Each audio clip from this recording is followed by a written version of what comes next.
Kona wonke nje amaqhuma akuzona zonke iy'ndawo. Ngimibingelela nje mina ngiwumdumazi ubona benza umxolisa umfana wakamhlongo ongokudabuka lapha endaweni yaseMtubatuba kwaShikushele eBhekamani enyakatho nesifunda eMkhanyako. Inhloso enkulu yokuba lapha phambi kwenu esikhathini samanje ukuzoyithoba nokuzehlisa phambi kwenu sizwe ngenkulumo eyaba khona phakathi kwami noThuthani uMfowandlovu eyaba ukuphambana nokungaboni ngasolini ey'ntweni ey'thize esaseyibangile ngaleso sikhathi. Kwagcina sekuholela ukuthi ekukhulumeni kwami naye inkulumo yethu yagcina iqophekile yangena kwi-social media, noma ngithi nje ekukhulumeni kwami noThuthani uMfowandlovu ngathi uma ngabe ngikhuluma naye ucingweni kwasho ukuthi yena inkulumo yethu uyayiqopha efonini yakhe maqede wayikhiphela isizwe, okuwukuthi ngempela igcine isifika kabi kubantu. Bagcina sekungcola amagama ethu ngendlela angcola ngayo, bagcina sekuphoxeka abantu abaningi kule simo lesi. Ngidlulisa ukushweleza kakhulu, ngithi ngokukhulu ukuyithoba kubona bonke obaba abaphethe amaciko ngokwehlukahlukana kwabo endimeni yomculo wamaskandi nakuyona yonke nje indima yomculo, noma ngabe kuthiwa kusekona umaskandi noma ngabe kuthiwa yimuphi umculo, ngoba nginenkolelo yokuthi imisebenzi yethu ilalelwa yisizwe sonke, noma ngabe kuthiwa umdlali womculo othini, kepha nathi uyaye usilalele khona konke esikwenzayo. Ngithi-ke kukhona konke okwenzeka omama, obaba, ozakwethu, ontanga yethu, ababhali bamaphepha, abasakazi ngokwehlukahlukana kwabo. Empeleni wonke nje umuntu okhona emhlabeni wonke jikelele kwelikaMthaniya nasemazweni angaphandle ngoba silalelwa yonke indawo. Konke nje la enathinteka khona kabi. Ngicela nje ukushweleza kakhulu ngiwumdumazi ngoba ngangikhona enkulumeni. Niyazi ukuthi ngagcina ngikhuluma amagama athize ngawakhuluma. Amanye akhona akhombisa ukuhlambalaza, amanye akhona akhombisa ukuba nempi nanokuba nolaka nokuba nomoya ophezulu. Ngiyaxolisa kakhulu ngakho konke lokho okwenzeka. Ngathatha ngenhliziyo, iphutha lenziwa umuntu. Ngicela uxolo. Ngiyazi ukuthi abantu abaningi abanye bagcina sebehlubuka kumdumazi bethi umdumazi ngeke sikwazi ukuthi simlandele, ngeke size sikwazi ukuthi siphile naye ngoba useyikhombisa ukuthi uhlaza njalo njalo. Ngifisa ukukudlulisa lokho ukuthi anginjalo ke mina. Empeleni ngavumela inhliziyo yangilawula, ngagcina sengikhuluma amagama athize ngenxa yokuthi ukukhuluma esasikhuluma la Mfowandlovu kwakungihlukumeza ngaphakathi enhliziyweni. Indlela wakhuluma ngayo nami iyangenza ngakhushukela umoya. Ngagcina-ke sengikhuluma ngokunganani, ngingazi ukuthi mhlawumbe inkulumo yami ngelinye ilanga ingagcina isikophekile yaze yagcina isifika endlebeni zenu. Ngizamile ngayo yonke indlela ukubuyisana noThuthani uMfowandlovu, kungekhona ukuthi kube ihlandla mhlawumbe elilodwa, kube amahlandla nje amaningi. Ngizama ngaqala ucingweni ngimfonela kwaze kwafika isigaba sokuthi kuhlanganiswe even imindeni, weza naye nabammele, ngeza nami nabazongimela. Kwahlala phansi kwakhulunywa.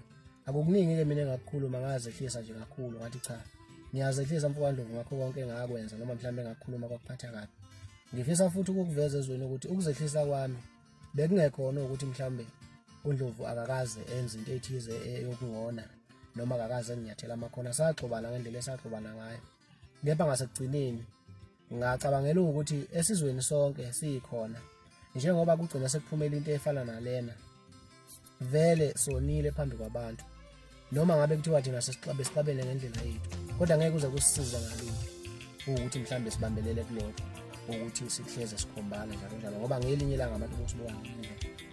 Ngazehlisa-ke kuMfowandlovu ngebhadi-ke konke-ke bengikhuluma naye ngokuzehlisa kwami akazange kwamukele. Ukhombisa ukuthi yena ngokwakhe ufisa ukuthi kuhleze kuyiso ngoba kunenkinga phakathi kwethu engingasekho-ke mina kukhona.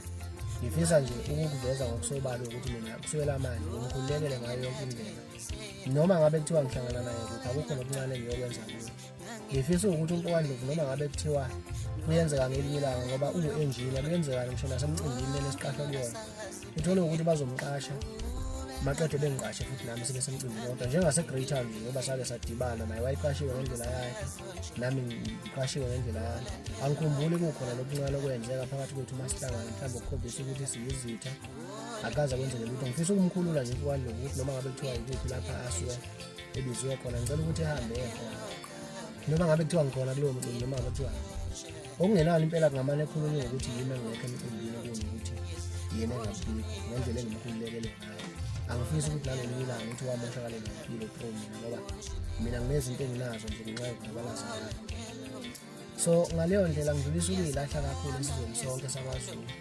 Kukhona konke nje okwenzeka, ngiyacela ukuthi ningixolele kakhulu, ngathatha ngenhliziyo ngokungazi nami ukuthi ngelinye ilanga lento ngaholela ekuthenini kuze kufike esigabeni esinjengalesi. Ngifisa-ke ukucacisa nje ukuthi inhliziyo yami ikhululekile kakhulu njengamanje. Ngisho ngabe kuthiwa indlovu ngahlangana naye kuphi, ngifike ngibingelele nje sawubona futhi njengabo bonke abantu, njengoba ngenza kanjalo. Akekho umuntu kumele ngimubukela phansi. Ngicabanga ukuthi wonke umuntu ongaziyo ngoMdumazi uyangazi ukuthi ngibani uNkulunkulu wethu ngiyozisini.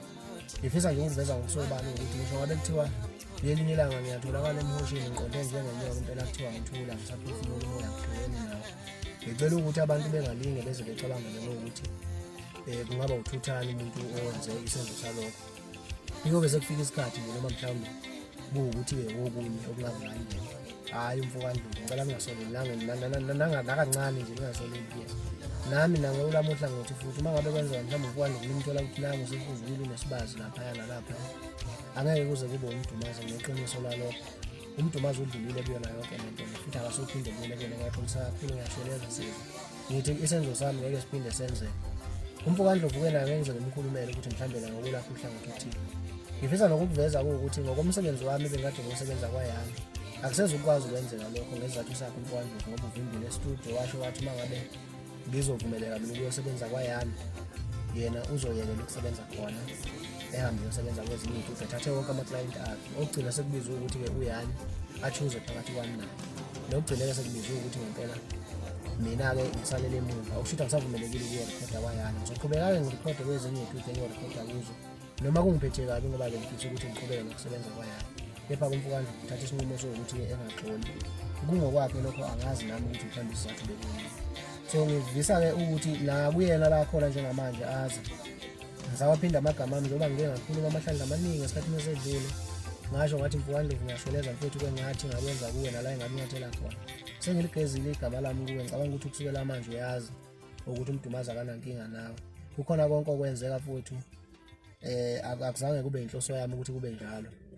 Nanoma-ke nawe wangixoba ndoda ngendlela owangixoba ngayo, kodwa nje angisabambelele kulokho, mina ngadlula. Kukhona angixolisi ngoba mhlawumbe kuwukuthi mina angihlakaniphile yini noma mhlawumbe ngiwumfana nje ongahlelekile noma kanjani okhothamela abanye abafana, cha akunjalo. Kodwa ngokukhula ngazi ukuthi mina impi ayiyisi ndawo, ngeke size sifike ndawo ngokulwa nokuxwebhana. So ngiyashweleza kakhulu esimeni esifana naleso. Sizwe sonke sakwaZulu ngokwehlukahlukana kwabantu nemikhakha ngokwehlukahlukana kwayo, ngicela ukushweleza kakhulu ngesenzo sami. Ngiyathembisa ukuthi into efana nalena ayisophinde yenzeke. Ngiyohleze ngiqaphile njengamanje, ngisho ngabe kuthiwa ngixabene nobani angisophinde ngikhuluma amagama aqinile kumuntu ngoba ngiyitshela ukuthi mhlawumbe ngikhuluma naye mina, ngoba sengibonile ukuthi kuyenzeka uyitshela ukuthi wena uxabene nomuntu ukhuluma naye ngaleso sikhathi kanti umuntu uyakuqopha uzothatha inkulumo yakhe ayifake esizweni sonke sakwaZulu maqede kumoshakale igama lakhe. Angisophinde-ke ngibuyele ey'ntweni ey'fana nalezo, ngiyathembisa. Ngithi-ke kukhona konke nje ekwenzekile, ngicela ukuwa ngedolo kunina, abadala, abancane, abaphakathi, nje ngokuhlukahlukana kwayo yonke imikhakha neyinhlaka. Angisophinde ngempela ngitholakala entweni efana naleyo. Ekukhulumeni kwethu-ke noMfowandlovu bekhona nabemndeni wakhe, bekhona nabomndeni wami ngokwehlukahlukana kwabo, kwavele ukuthi mina kufanele ngihlawule. Kunenani elalidaluliwe lapho ukuthi fanele ngihlawule elagcina lingixaka impela langaphezu kwamandla ami, ngoba ngagcina sengiyibuza nami ukuthi kwenzeka kanjani ukuthi kuhlawule mina ekubeni kunezinto ey'ningi kakhulu ezenziwa uthuthani kimi ezangiphatha kabi nezamosha igama lami nezalimaza isithunzi sami. Kodwa nje-ke angikho kukhona konke lokho. Engifisa ukukuveza nje ukuthi ngizamile ngayo yonke indlela ukuthi ngiwubhulele umlilo, nebala kawuzange uze ukwazi ukuthi ubhuleke ngasohlangothini lwakho uMfowandlovu. Kodwa-ke ngicabanga ukuthi vele njengoba inkinga yesisele ngakuyena, ngiyomnikeza nje isikhathi asidingayo sokuthi ayithathe lento ayifake emqondweni wakhe. Mhlawumbe ngelinye ilanga uyothi uma ngabe evuka lokuthize okwehlukile kulokho wakukhuluma ngaleliya langa, ngoba wakuveza ngokusobala ukuthi uxolo lwami akalumukeli. Mhlazane selwamukela futhi ngishaya izandla ngibonga ngithi kulungile, ngiyoqhubeka nempilo njengoba ngizoyiqala nje njengamanje. Ngifisa nje ukuveza ngokusobala ukuthi anginankinga noNdlovu, noma singadibana kuphi, noma ngabe kuthiwa kunini. Lovu mfowethu noma ngabe kuthiwa uqashwe kuphi, hamba uye emsebenzini uyosebenza, uMdumazi angeke nangelilodwa ilanga akasoze akuphakamisela isandla, akasoze futhi enze ukuthize kuwe. Ngicela nje ukuthi mfowethu noma ngabe kuthiwa kukhona ukwethuka obunakho ukuthi mhlawumbe ngelinye ilanga uMdumazi khona azokwenza kuwe. Cha ndoda, akukho nokuncane ngiyokwenza kuwe mina. Nesizwe sonke nje sikaZulu ngifisa ukuthi sikwazi lokho. Abangangenelela kulolu daba bangangenelela ngendlela abangangenelela ngalo. Kepha mina ngumdumazi ngiyachaza ngokusobala ukuthi cha, ngiphumile ngempela kule nto futhi ngiyashweleza kakhulu emaphutheni ami wonke. Ngona njengengane, ngona njengomfana. Angisophinde kube khona okuthize engingakwenza ukufana nami. Ngiyanihlonipha kakhulu, ngikhuliswa yimina. Njengoba ngingaka nje, nginethemba lokuthi ngisazokhula kakhulu.